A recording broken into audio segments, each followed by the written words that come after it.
Alléluia. On n'a pas besoin de se sentir à 110% pour pouvoir nous retrouver ici. Et c'est vraiment un privilège de pouvoir nous retrouver ici, n'est-ce pas? On n'a pas besoin de voilà, peut-être qu'il y a eu, on voulait se concentrer avec les paroles, et puis on n'a pas vraiment eu ce que nous voulions, mais ce n'est pas grave. Ce qui est important vraiment, c'est qu'on puisse nous tourner au Seigneur, nous tourner vers les frères et sœurs.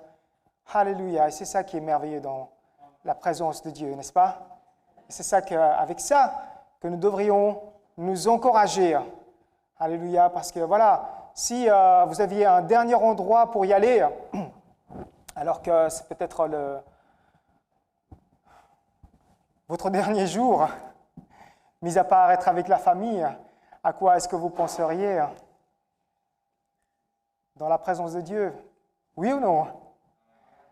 Et qui plus est, dans la présence de Dieu, que nous soyons deux, que nous soyons 100 personnes, que nous soyons avec des petits, que nous soyons avec des plus âgés.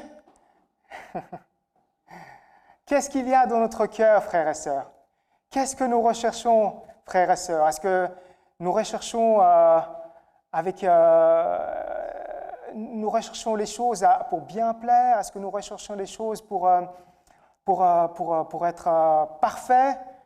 Ou est-ce que simplement nous recherchons les choses en toute simplicité?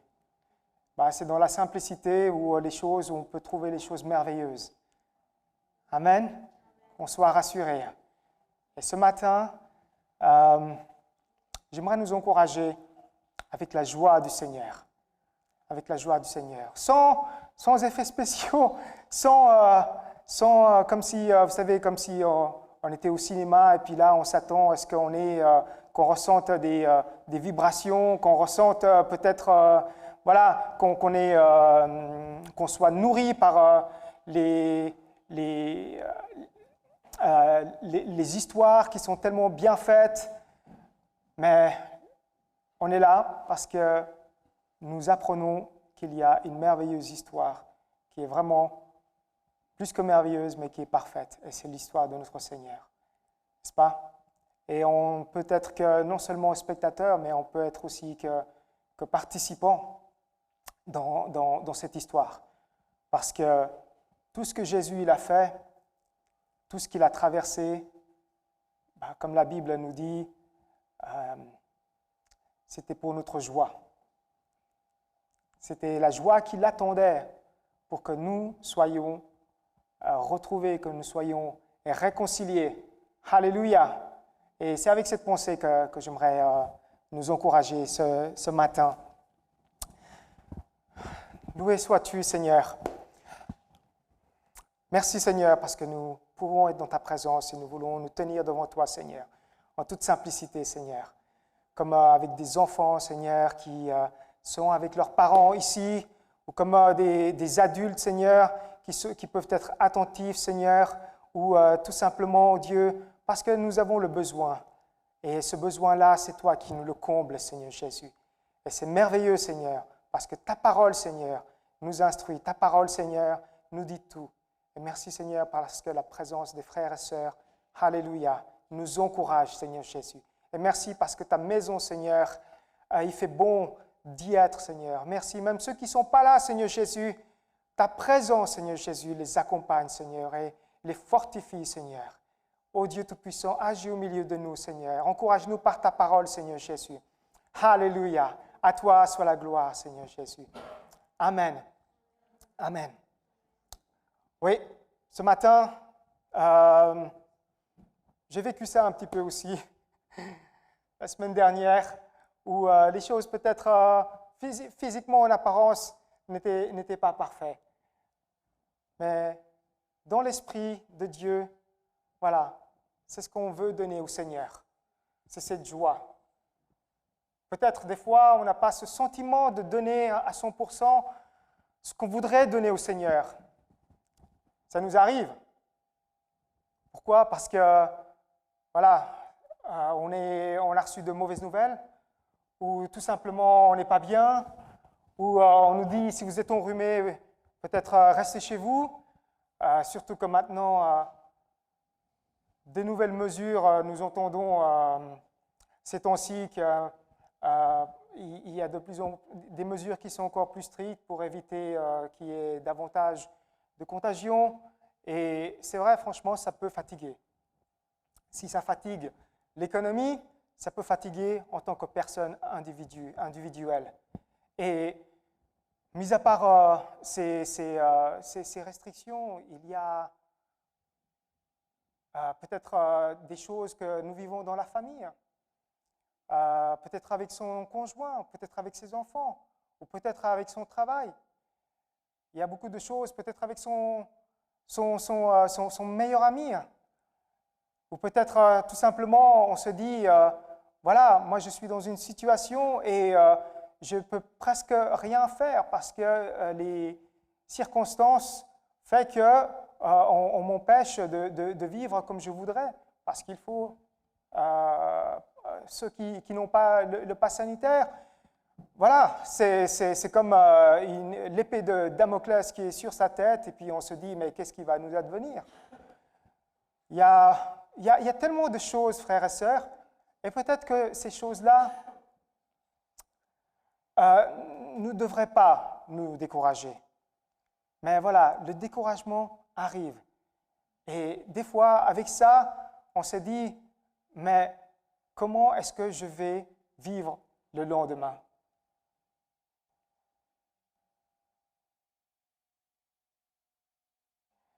Devant moi, il y a notre sœur Claire.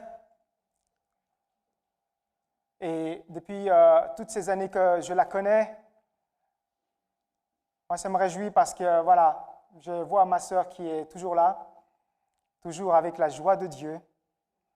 Je ne sais pas ce qu'elle vit, je ne peux pas savoir exactement ce qu'elle vit au fond d'elle, alors qu'elle est toujours elle ne peut pas marcher, elle ne peut pas forcément bouger, faire les choses par elle-même, mais elle a, je suis sûr, la joie de Dieu dans son cœur. Chacun de nous, nous traversons des choses qui sont compliquées. Des fois, c'est nous-mêmes qui les provoquions, ces choses compliquées. C'est nous-mêmes qui les recherchions. Des fois même, tel que je me connais, je provoque les choses, je crée des conflits, même si je veux éviter, mais il y a quelque chose qui pousse, qui fait que, voilà, on a été irrité et on veut donner en retour un certain comportement. Et ces choses-là, voilà, nous fâchent. Ces choses-là peuvent nous décourager. Ces choses-là, et même si on ne fait pas attention, nous empêchent d'avancer. Et vous savez quoi? Ce n'est pas à notre part, frères et sœurs. Les choses que nous entendons, les choses que nous pouvons vivre, ça peut nous affecter. Et si ça nous affecte, qu'est-ce qu'on peut faire, frères et sœurs? Est-ce qu'on reste abattu? Comme le roi David, dans ses psaumes, il a écrit tellement de psaumes, vous savez. On se demande pourquoi il a écrit tellement de psaumes. Parce qu'il avait tellement de choses, il a vécu tellement de choses, et dans ses expériences, il a exprimé beaucoup de choses de son cœur. Il a exprimé des découragements, il a exprimé des tristesses. Mais par-dessus cela, les psaumes, frères et sœurs, ce sont des chants. Ce sont des prières. Ce sont des pensées partagées à cœur ouvert avec son Dieu. Avec son Dieu qu'il a connu depuis tout petit. Et il avait le désir, même avec son âge, son jeune âge, il avait le désir d'être avec son Dieu, de le servir. Et comme nous étions petits dans notre foi, nous étions joyeux dans notre foi. Nous avions ce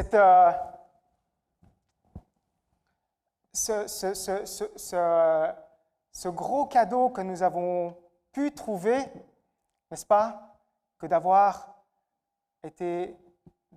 appris que nous sommes aimés, que nous sommes sauvés, que nous sommes guéris, que nous pouvons être guéris, que nous sommes... le Seigneur, il nous envoie des gens autour de nous pour nous encourager. Les gens, il envoie des partenaires, des amis, même des étrangers, par lesquels il parle, n'est-ce pas? Je ne sais pas si vous avez vécu déjà cela. Qu'un étranger puisse vous parler et, tel un prophète, il vous dit, il vous encourage. Il ne vous abaisse pas, mais il vous encourage. Que faire lorsque nous sommes découragés, frères et sœurs? Que faire? Alléluia.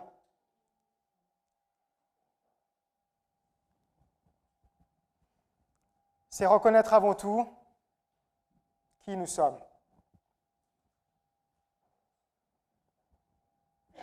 Nous avons reçu un héritage, n'est-ce pas?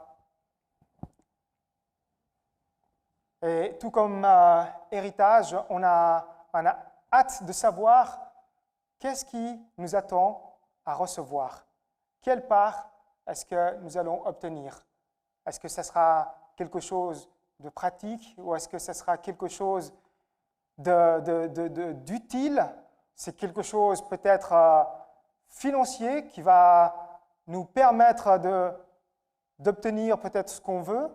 Ou est-ce que c'est quelque chose, tout simplement une maison?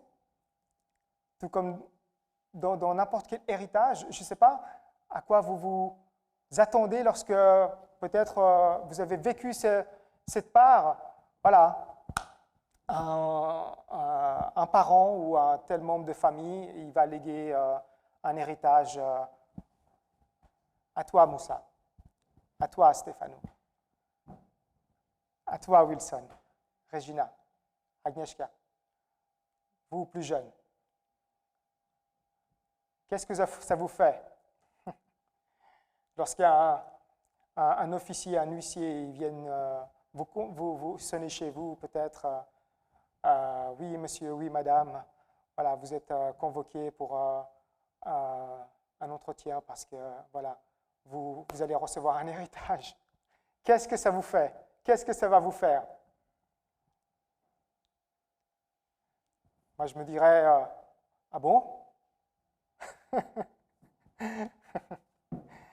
Alléluia, on a tous chacun notre caractère.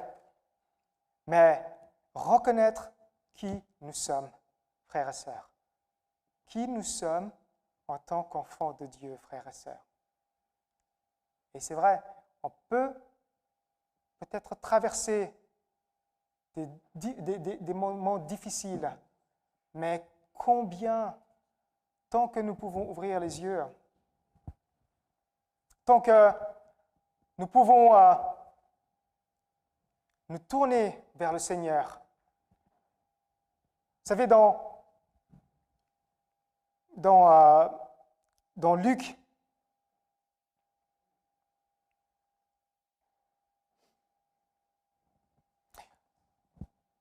excusez-moi, c'est dans Jean.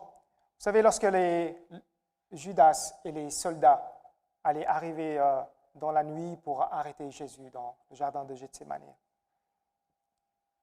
Et Jésus, il leur a demandé, « Qui cherchez-vous » Dans Jean chapitre 18, verset 4 jusqu'au verset 6. « Qui cherchez-vous » Jésus de Nazareth, et en disant cela, ils reculèrent et tombèrent par terre. Qui cherchez-vous? Et lorsque Jésus a dit, c'est moi, ces soldats, rien qu'avec ces mots, en prononçant ces mots, ces soldats ils reculèrent et ils tombèrent par terre. On dirait que ça a fait l'effet d'une bombe lorsque Jésus il a ouvert la bouche. Dans les psaumes, on nous dit que la voix de Dieu domine sur les rugissements des eaux, domine sur le bruit des eaux. Vous pouvez imaginer, vous avez déjà entendu un grand bruit, tel une chute d'eau. Là, ce matin, nous avons prononcé ces mots au son de sa voix. Les nations se prosternent au son de sa voix. Les nations reconnaissent. Et quant à nous, frères et sœurs, qui sommes-nous? Comment est-ce que nous reconnaissons notre héritage, frères et sœurs? La joie de Dieu dans notre cœur. Il n'y a que cette joie, cette espérance. Parce que, comme la Bible dit, mes brebis entendent ma voix, a dit le Seigneur Jésus. Frères et sœurs, comment est-ce que nous reconnaissons la voix de Dieu? Est-ce que des fois, on se limite à entendre la voix de Dieu parce qu'on est tellement submergé par les grandes eaux de nos problèmes, de nos difficultés, où on s'éloigne parce qu'on veut échapper à sa voix parce que peut-être on se dit nous ne sommes pas dignes. On se dit non Seigneur, non, je préfère ne pas m'approcher de toi, un peu comme Pierre, vous savez, lorsqu'il a été repris. Mais Seigneur a cherché ce qu'il avait au fond de lui-même. Il y a fait sortir ces mots. Pierre, m'aimes-tu? Pierre, m'aimes-tu? Même dans ce que tu as osé dire que tu ne me connaissais pas. Jésus lui a demandé, Pierre, m'aimes-tu? Pierre lui a dit, Seigneur, tu connais tout de moi. Il vivait ce moment de difficulté, de tristesse, de culpabilité, alors qu'il était tellement sûr de lui que ni la mort ne pourrait l'en éloigner, s'éloigner de lui, ni les problèmes avec les hommes ou de ce que les hommes pourraient lui faire, mais il était submergé de doute, il était submergé de larmes, parce que, voilà, il a fait quelque chose qu'il n'aurait pas dû. Nous avons ces moments de récolte. C'est comme un champ. Ce récolte que nous devons travailler. Le Seigneur, il nous donne à chacun de nous un champ pour travailler, pour travailler la terre, pour planter, pour semer, pour pouvoir obtenir des résultats, pour pouvoir obtenir des fruits, de la culture. Mais dans cette part-là, quel genre de semences, frères et sœurs, est-ce que nous apportons sur notre terre de notre cœur? Quel genre de semences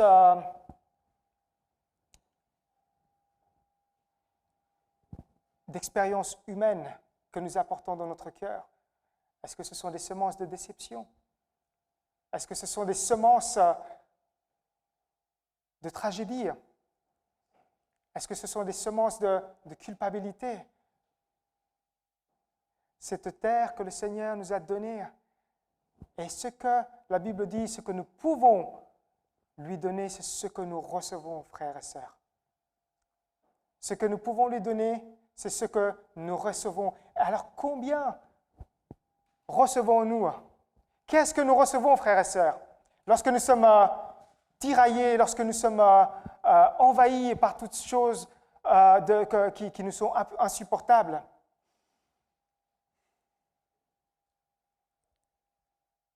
Alléluia. Alléluia. Comment pouvons-nous nous encourager?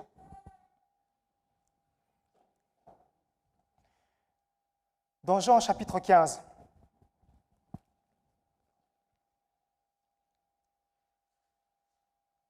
À quoi est-ce que nous sommes attachés? À partir du verset 1. Je suis le vrai cep et mon Père est le vigneron. Tout sarment qui est en moi et qui ne porte pas de fruit, il le retranche. Et tout sarment qui porte du fruit, il l'immonde, afin qu'il porte encore plus de fruits. Et déjà, vous êtes purs à cause de la parole que je vous ai annoncée. Demeurez en moi et je demeurerai en vous. Comme le sarment ne peut de lui-même porter du fruit, s'il ne demeure attaché au cep, ainsi vous ne le pouvez non plus, si vous ne demeurez en moi. Je suis le cep et vous, vous êtes le sarment. C'est lui qui demeure en moi et en qui je demeure porte beaucoup de fruits. Car sans moi, vous ne pouvez rien faire. Si quelqu'un ne demeure pas en moi, il est jeté dehors, comme le sarment, et il sèche. Puis on ramasse les sarments et on les jette au feu et ils brûlent. Si vous demeurez en moi et que mes paroles demeurent en vous, demandez ce que vous voudrez. Waouh! Et cela vous sera en plus accordé. Alléluia! Qu'est-ce que nous recherchons, frères et sœurs? Si vous portez beaucoup de fruits, c'est ainsi que mon Père sera glorifié et que vous serez mes disciples. Comme le Père m'a aimé, je vous ai aussi aimé. Et demeurez dans mon amour. Si vous gardez mes commandements, vous demeurerez dans mon amour, de même que j'ai gardé les commandements de mon Père et que je demeure dans son amour. Je vous ai dit ces choses. Écoutez bien, je vous ai dit ces choses afin que ma joie, dit le Seigneur, soit en vous. Alléluia. Et qui plus est, que votre joie soit parfaite. Alléluia. Est-ce que votre joie est parfaite, frères et sœurs? Est-ce que des fois, vous pensez que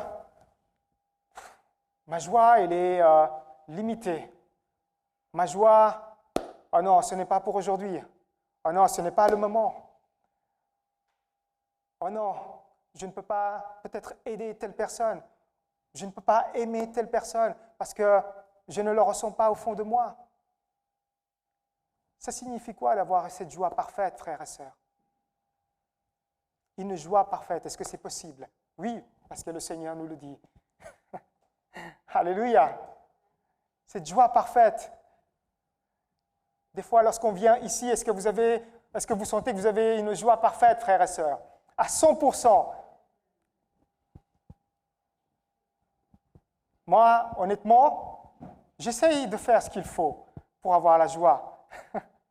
Parce que je me dis, même si pendant la semaine, voilà, j'ai fait ce qu'il faut, mais dans la maison de Dieu, avec les frères et sœurs, je m'attends à quelque chose, frères et sœurs. Je m'attends à quelque chose, peut-être que j'ai manqué pendant ma semaine. Je me le dis parce que je ne suis pas tout seul. J'ai quelque chose en moi que j'aimerais partager, peut-être pas forcément ici devant vous. Et merci Seigneur pour ce privilège de pouvoir me retrouver avec vous, devant vous. Peut-être que je n'ai pas 50% de ce que je voudrais donner devant vous. Mais ce qui est sûr,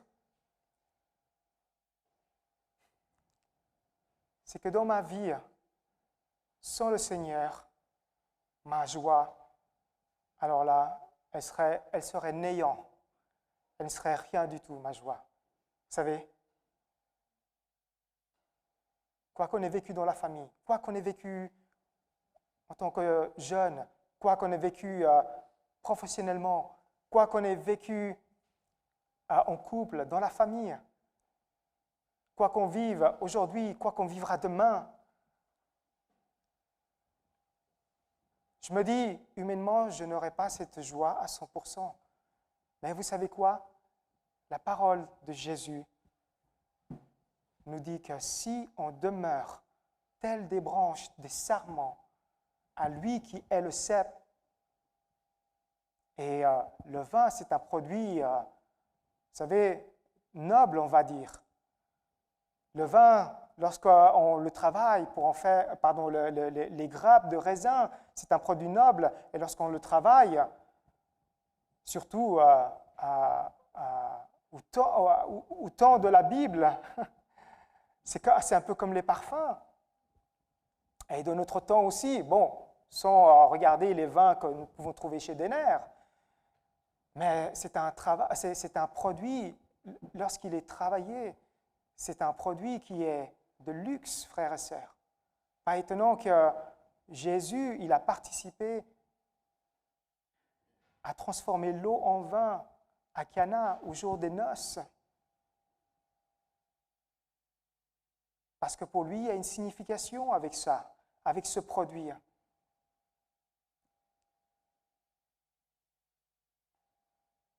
Alléluia. Et Jésus, il a dit, si vous demeurez en moi et que vous portiez du fruit. Quel fruit est-ce que j'ai, moi, personnellement?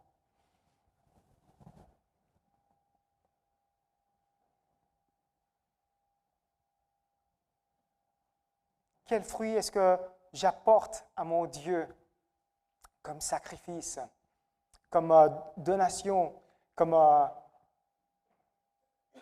que j'ai dû travailler moi pour pouvoir lui servir un produit noble, un produit que j'ai travaillé de mes mains. Même si ça était difficile, même si ça a pris du temps, quel fruit est-ce que j'apporte à mon Dieu, frères et sœurs? Malgré tout l'effort, malgré dans le bon combat dans lequel nous sommes, malgré dans les doutes, frères et sœurs, si nous sommes rattachés au cep, si nous sommes dans cette vigne du Seigneur et dans la terre qu'il nous donne et que nous travaillons, le Seigneur, il dit, non seulement il nous travaille en tant que sarment, il nous émonde. Ça veut dire qu'il enlève toute impureté, il nous purifie. Waouh! Il ne nous laisse pas seuls. Si vous avez peut-être une petite plante, même un orchidée d'appartement, vous essayez de ne pas le faire mourir. Alléluia. Vous faites tout ce qu'il faut. Après, humainement, voilà, on faillit de bien soigner notre petite plante. Mais nous, si nous sommes rattachés au sarment, nous dit le Seigneur, quelque chose d'incroyable. Nous pouvons lui demander tout ce que nous voulons et il nous sera donné. Pas profiter. Des fois, d'une façon gentille, je demande quelque chose à un service et ils sont tout à fait aimables de répondre à mes besoins. Et tout de suite derrière, je leur dis, bon, puisque vous êtes tellement serviables, je profite encore de vous demander quelque chose. Alors profitez en demandant quelque chose au Seigneur, que ce ne soit pas quelque chose avec notre égoïsme, avec notre pensée de si je demande ça, je vais avoir ceci, cela. Mais qu'on apprenne, frères et sœurs, le Seigneur nous encourage de lui demander la joie de Dieu. Comment est-ce que cette joie peut être parfaite en nous, frères et sœurs? Est-ce que nous avons peur d'entendre sa voix? Et lorsqu'on entend sa voix, oh Seigneur, tu m'as fait peur. Je ne sais pas si vous avez déjà vécu cela. Le Seigneur, des fois, on dirait qu'on est surpris parce qu'on dirait qu'on a fait quelque chose en douce et tout d'un coup, le Seigneur, il nous parle et hop, on est surpris. Ah Seigneur, tu m'as vu. Oh Seigneur, tu m'as trouvé. Le Seigneur, il nous parle et le Seigneur, il nous encourage à rester attachés. Parce que cette joie, que nous l'apprenions, elle peut être parfaite, frères et sœurs. Moi, cette joie, je suis béni d'avoir une famille, je suis béni d'avoir mon épouse. J'apprends pas à doser, j'apprends à manifester ma joie avec mon épouse, avec ma famille. Vous savez, ce n'est pas toujours facile, d'accord?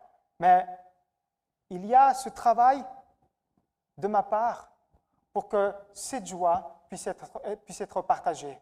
Et réciproquement, il y a cette joie que je reçois, que je prends de ma famille.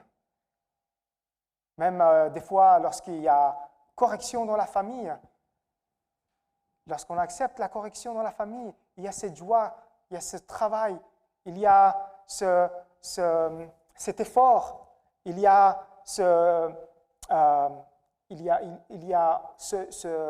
ce combat, mais pas combattre contre sa famille qui n'est pas notre ennemi, mais il y a ce combat en nous qui veut que nous puissions obtenir un produit noble pour pouvoir partager.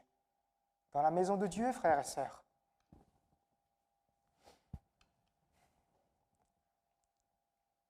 avoir une joie parfaite, comment est-ce que c'est possible?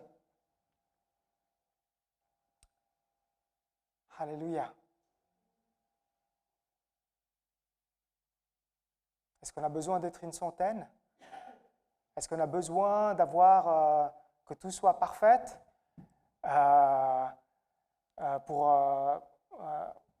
sur la scène? Ce n'est pas juste en apparence, frères et sœurs, que ce ne soit pas dans l'apparence. Ce qu'il y a en nous, après, la joie que nous avons, cette joie merveilleuse qui nous transforme, cette joie merveilleuse qui nous fait ouvrir les uns pour les uns et les autres, cette joie merveilleuse que nous ne fabriquons pas. On ne peut pas fabriquer cela.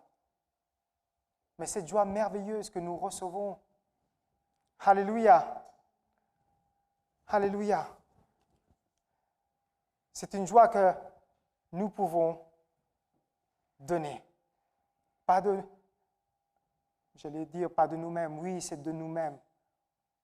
Parce que c'est de notre volonté que nous voulons l'apporter.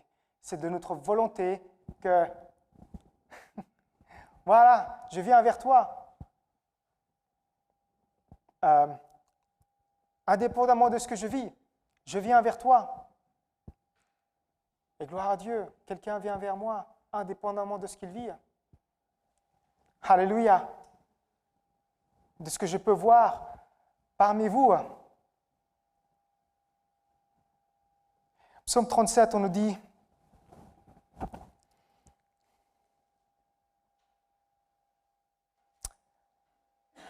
verset 1, ne t'irrite pas contre les méchants, n'envie pas ceux qui font le mal, car ils sont fauchés, aussi vite que l'herbe, et ils se flétrissent comme le gazon vert.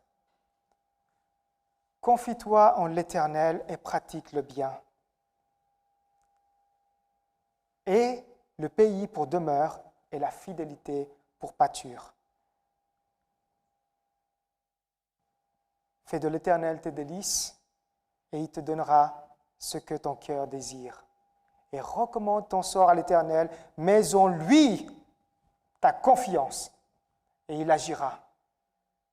Là, on n'est pas tout seul. Mets en lui ta confiance, et il agira. C'est vrai que j'ai essayé avec ce passage d'encourager d'autres. Fais de l'Éternel tes délices. Et à chaque fois, où je dis ce passage, fais de l'Éternel tes délices. Qu'est-ce que ça veut dire, faire de l'Éternel tes délices? Et ce qui est merveilleux, c'est que lorsqu'on y pense, repense, lorsqu'on médite, et on médite encore et encore, fais de l'Éternel tes délices. Et il donnera ce que ton cœur désire. À la fin, qu'est-ce qu'il y a en nous réellement que nous désirions, frères et sœurs? Si on fait de l'Éternel notre délice,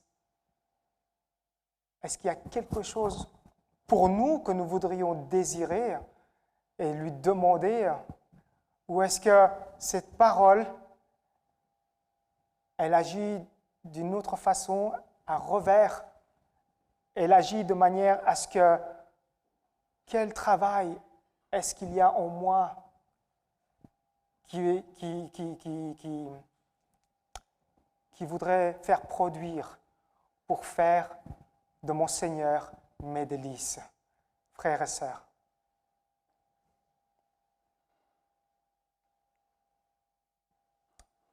Alléluia. Alléluia.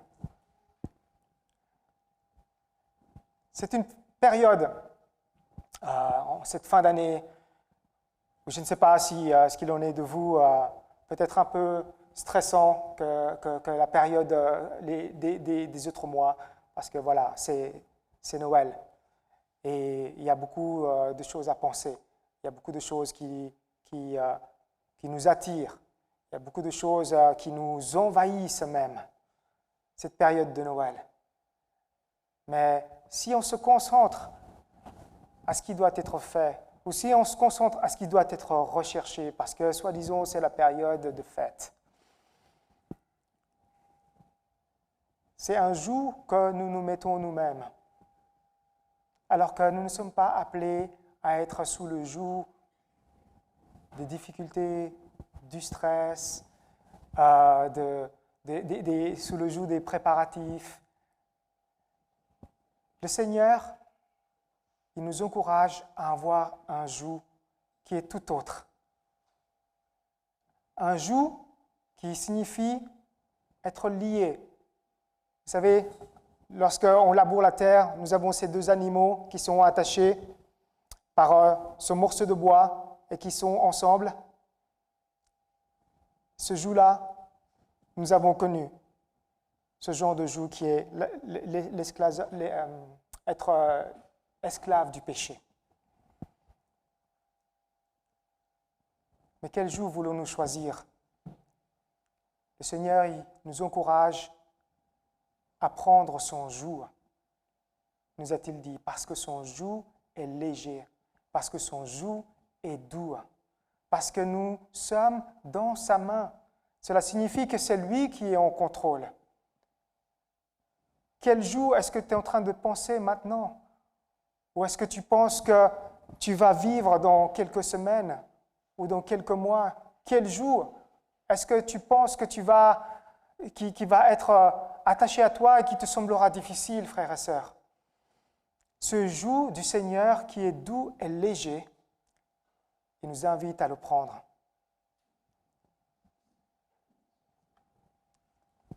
Parce que nous avons cette joie. C'est une période festive, on le voit partout.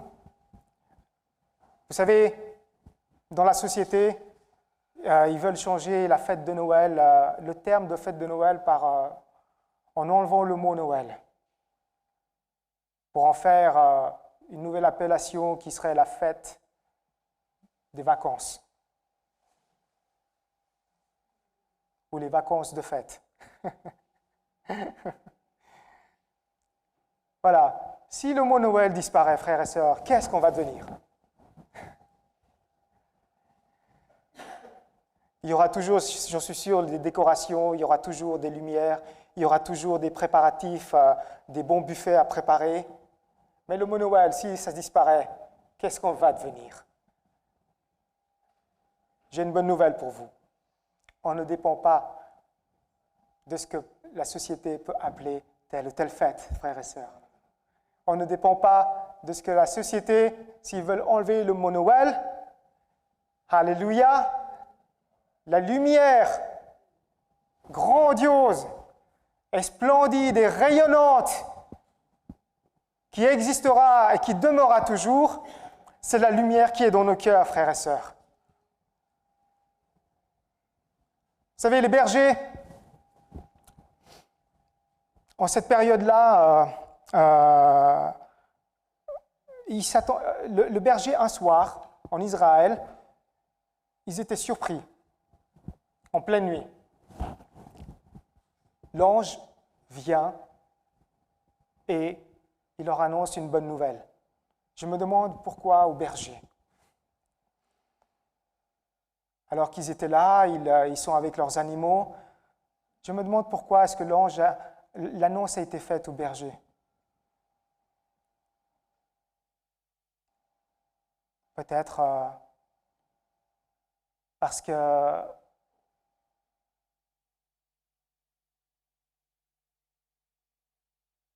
c'est significatif que le roi des rois qui allait venir, il allait être notre bon berger.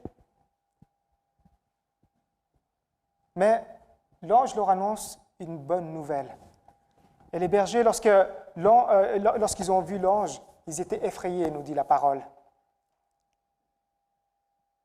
Parce qu'en pleine nuit, vous imaginez qu'il y a une grande lumière, et tout à coup, qu'est-ce qu'on peut faire? Ils étaient effrayés, mais l'ange leur a dit, aujourd'hui, un sauveur vous est né dans la ville de David. Un sauveur vous est né. C'est le Christ. Alléluia. C'est le Seigneur.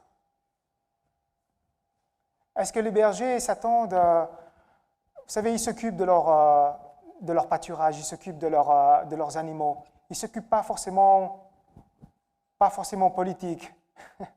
Je ne sais pas. Israël vivait un temps de domination. Les gens attendent pendant des temps et des temps qu'ils soient délivrés, qu'un Messie, qu'un roi sauveur vienne les délivrer. Et les bergers, tout à coup, ne s'attendant pas forcément qu'ils reçoivent ce genre de nouvelles. Vous savez ce qu'ils ont fait? Ils ont pris leurs animaux avec eux et ils sont allés vers ce lieu où le roi des rois allait naître. Ils avaient cet enthousiasme, ils avaient cette joie, même avec les animaux. Hein. Je ne sais pas, c'était peut-être pas une dizaine de brebis, de moutons, mais c'était des centaines. Il fallait gérer tout cela, frères et sœurs. Vous imaginez? Ils ont cette joie. Avec eux, ils ont pris tout leur pactage, toutes leurs troupes, leurs troupeaux, et ils ont écouté cette annonce, et ils sont allés voir, sans savoir forcément dans quel état allait se retrouver ce sauveur. Et là, je me dis, si c'était des bergers, si ça avait été autre, et qu'ils trouvent le roi des rois dans une mangeoire, est-ce que vous allez croire? Alléluia. Si l'annonce avait été faite à un homme éminent, à une personne éminente dans la société, et il voit le roi des rois dans une mangeoire, dans la crasse, dans cet abreuvoir qui n'a pas été forcément nettoyé à l'eau de Javel, est-ce que vous allez croire que ce petit bébé sera le roi des rois? Il y a cette joie de la part des bergers, frères et sœurs. Qui sommes-nous, frères et sœurs? Quel héritage avons-nous reçu? À quoi est-ce que nous fixions nos yeux, frères et sœurs? Quelle importance est-ce que nous nous donnons, frères et sœurs? Si on nous dit, le roi des rois serait dans une mangeoire, est-ce que nous allons y aller? Les rois mages sont allés. Parce qu'ils croyaient dans les signes. Les savants croyaient dans les signes et voulaient voir de leurs yeux. Alléluia. Quelle part avons-nous, frères et sœurs? Cette joie parfaite, comment est-ce que nous la travaillons, frères et sœurs? Est-ce que nous la travaillons pour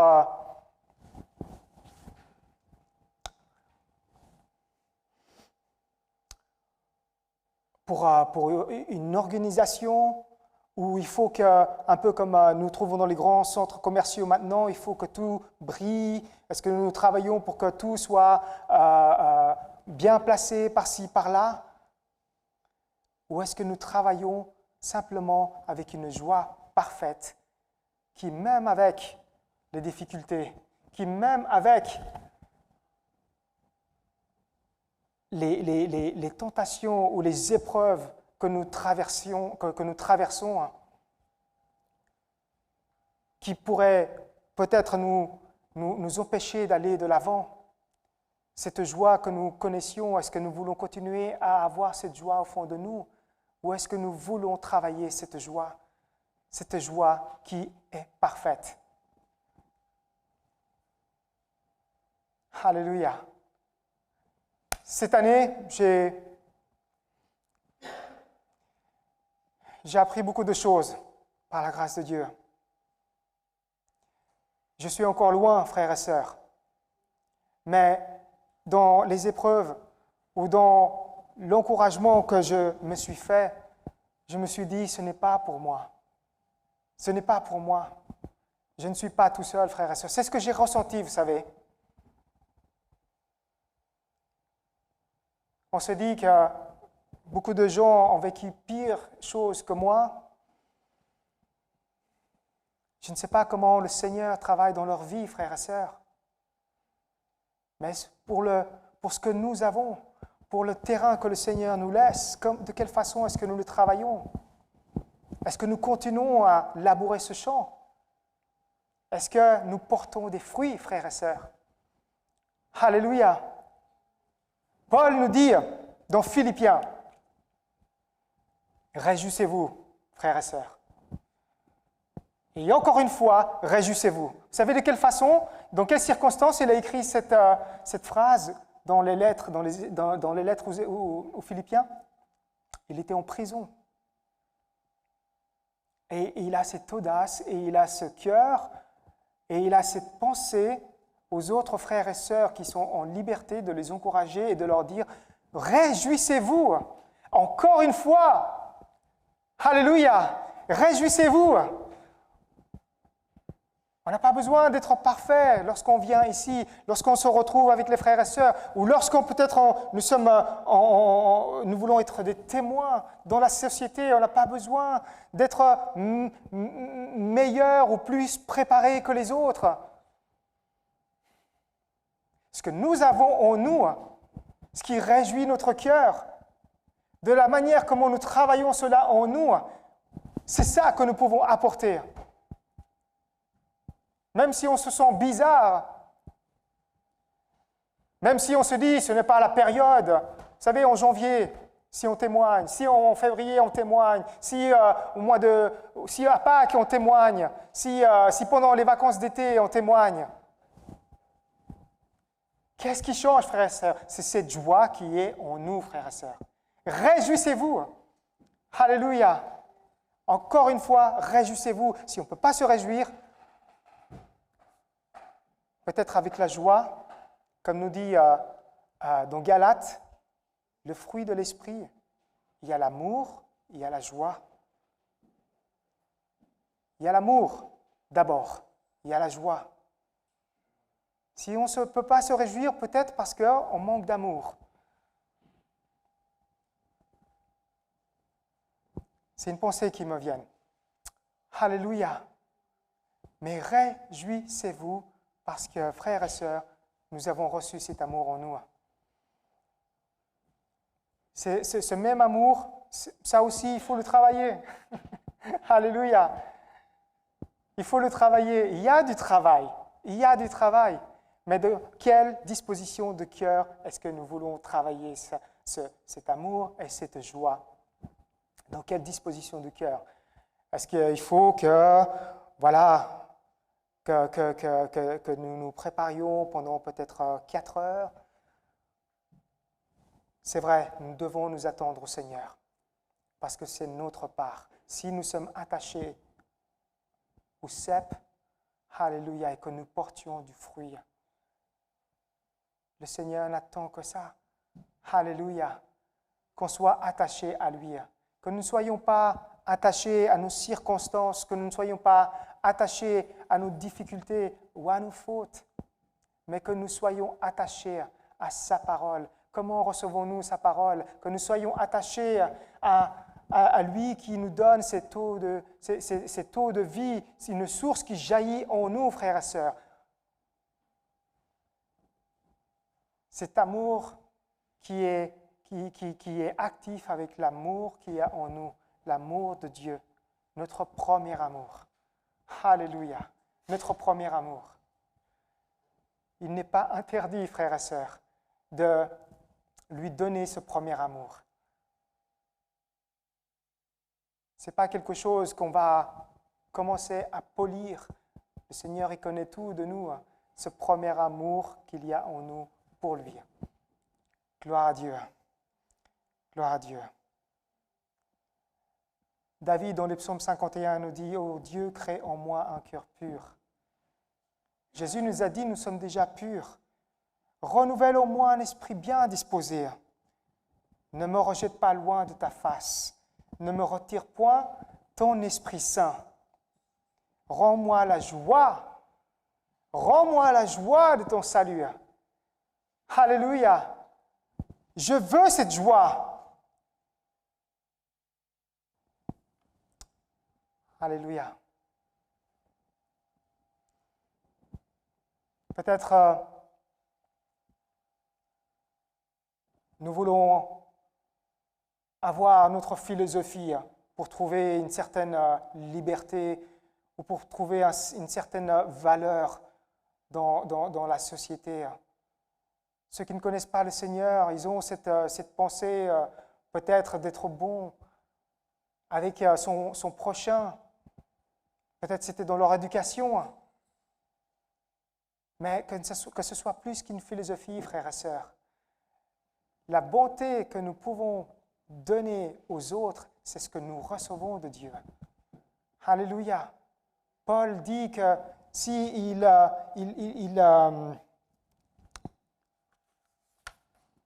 dans 1 Corinthiens, il dit, si je parlais les langues des hommes, et même celles des anges, même sans avoir l'amour, mais sans avoir l'amour, je ne serais rien plus qu'une trompette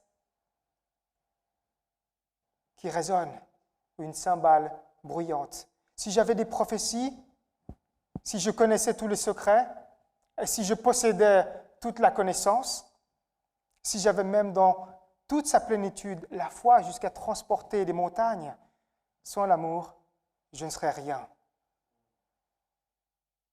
Ou si je sacrifiais mes biens, jusqu'à ma vie pour aider les autres.